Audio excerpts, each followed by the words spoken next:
Have you ever had a song stuck in your head? A dumb song that perhaps you don't even like, stuck in your head all day, and you are conscious and awake and you can't get it out of your head. All day. This is while you're conscious and awake and you can't control it. So what about when you're in the stupors of death? Stupors meaning like a drunken state. If you're 100% awake and you can't control a song in your head, what makes you think you can control it when you're in the stupors of death? And a song that you love might come out. And so these songs, they roll off our tongues easily. I'm going to ask you, I'm going to give you some lyrics, alright? And if you can complete them, you can complete them out loud, or you can complete them internally, or whatever you like. We will not accuse you of knowing these songs, because some of them I had to call friends and got these lyrics from. Some of them I heard from commercials, and even in the newscast I would hear them. So if I say, who let the, you know the end. And if I say, oops, don't worry, I love you, you love me, born to be, you gotta fight for your right to, so embarrassing. You ain't nothing but ain't no mountain, I believe I can, you say I'm a dreamer, but we will, R-E-S-P-E-C-T, find out. How about some difficult ones? Under my umbrella. I've never heard this, but they told me you would know it. Okay, now for the gangsters. Been spending most of their lives living in a... Brothers are like... How about this one then? All right, all right, all right, all right. You know the rest of it? It's Outcast. All right, all right, all right, all right, all right, all right, all right. Okay, complete the verses. وَمَنْ يُشَاقِقِ الرَّسُولِ مِنْ بَعْدِ مَا تَبَيَّنَ لَهُ الْهُدَى وَيَتَّبِعْ غَيْرَ سَبِيلِ الْمُؤْمِنِينَ نُوَلِّهِ مَا تَوَلَّى. Excellent. وَنُصْلِهِ جَهَنَّمَ وَسَاءَتْ مَصِيرًا. طيب وقال الرسول يا رب إن قوم اتخذوا هذا القرآن مهجورا. Oh my Lord, the Prophet said, oh my Lord, truly my people have abandoned the Quran.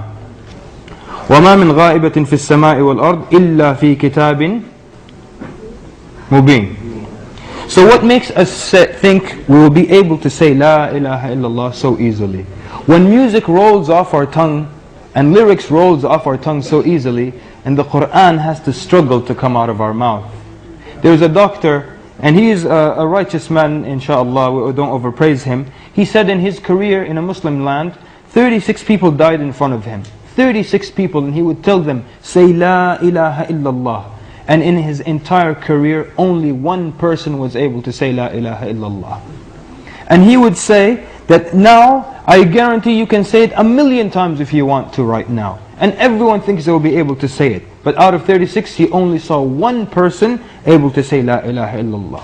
So test yourself. What rolls off of your tongue easily?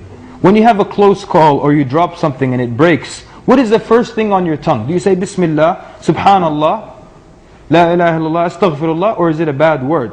Oh, sugar, or something else. Or do you start damning things because something happened or something broke?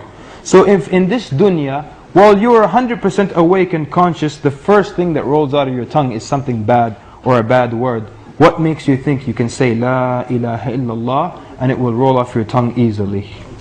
And the Prophet ﷺ said, Man kana akhiru kalamuhu fi dunya La ilaha illallah dakhala al-jannah. Whoever his last speech is in this dunya is La ilaha illallah, he will enter into paradise.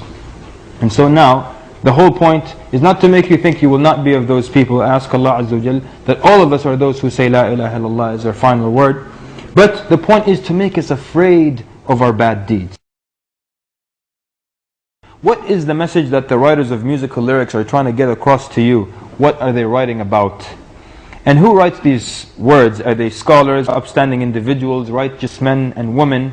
You look at heavy metal, it's usually sex, drugs, devils and killing yourself.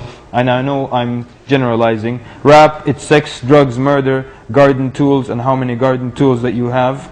You understand? Degrading women, talking about, pimping and things that are so embarrassing to mention. Blues, it's about hard times, broken hearts, and being broke yourself. Country music, my truck broke down, my dog ran away, and I have a broken heart as well. So, are the writers of these songs people that you would like to get advice and words of wisdom from? What is Puff Diddy attempting to tell you in his lyrics? What would you get advice from someone whose name is Snoop Doggy Kalb? Snoop Doggy Kalb. So,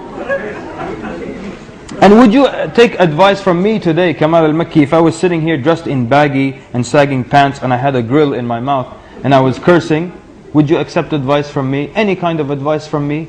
So why do people then listen to the lyrics of these people and accept their advice? So someone might argue that this doesn't affect me. I listen to this music, it's just entertainment and it doesn't affect me. And someone like that I would ask, have you ever been to a high school? When you enter a high school today and you look at people, can you, just from how they dress, identify those who listen to heavy metal and punk rock just from how they dress, and those who listen to hip hop just from how they dress? And who are the people who are called the goths, or listen to, isn't that a subculture that is related to gothic music? And cases of suicides from listening to songs. You may remember in the 80s there was a lawsuit against a man, Ozzy Osbourne, because some kid listened to his song and he shot himself, he committed suicide. I mean, whether or not he told him to do so, but the point is, some people are affected by these kinds of things.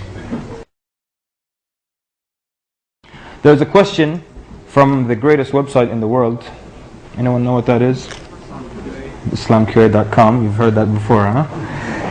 Look at this question. I'm not going to read the answer or anything, but just look at the way this person framed this question. He said, I'm a person who believes in the existence of Allah. No matter how far I stray from Allah, I turn back to Him with humbleness. But I listen to classical music, and I think that it is the best thing in my life. It does not provoke desire. Rather, it helps me review myself and my mistakes. I feel that Islam is a backward religion when I hear those who say that all kinds of music are haram. Just look at this question. And the Shaykh tells him, you said it's the best thing in your life, and you didn't mention Allah, and you didn't mention the Quran, and you didn't say Islam was the best thing in your life. Look at how it takes over people's lives, people. And he says, it helps me review myself and my mistakes. So the Shaykh said to him, it didn't help you review this mistake when you wrote it. And he tells me, you feel Islam is a backward religion just because of this? So you see how much now it takes over people's lives and their hearts. And so they defend it and they tell you, well, it calms you down and it relaxes your nerves. So which calms you down and relaxes your nerves? That, or when you have a calamity, you listen to a music, or you run and you rush to Allah Azza wa Jal and you beg and you cry to Allah subhanahu wa ta'ala. Didn't Allah subhanahu wa ta'ala say in the Quran, الَّذِينَ آمَنُوا وَتَطْمَئِنُّ قُلُوبُهُمْ بِذِكْرِ اللَّهِ أَلَا بِذِكْرِ اللَّهِ تَطْمَئِنُّ الْقُلُوبِ. Those who believe and whose hearts find satisfaction in the remembrance of Allah. For without doubt in the remembrance of Allah do hearts find satisfaction. And as some scholars argue, if music really made you, a more refined person and more gentle and calms your nerves and so on and so forth, if it did soften the hearts, then the hearts of the musicians would be the best of hearts and their attitude and behavior would be the best. But what do we find as a reality? That they are the people who behave the worst. So that means it can't be something that gets you to behave better.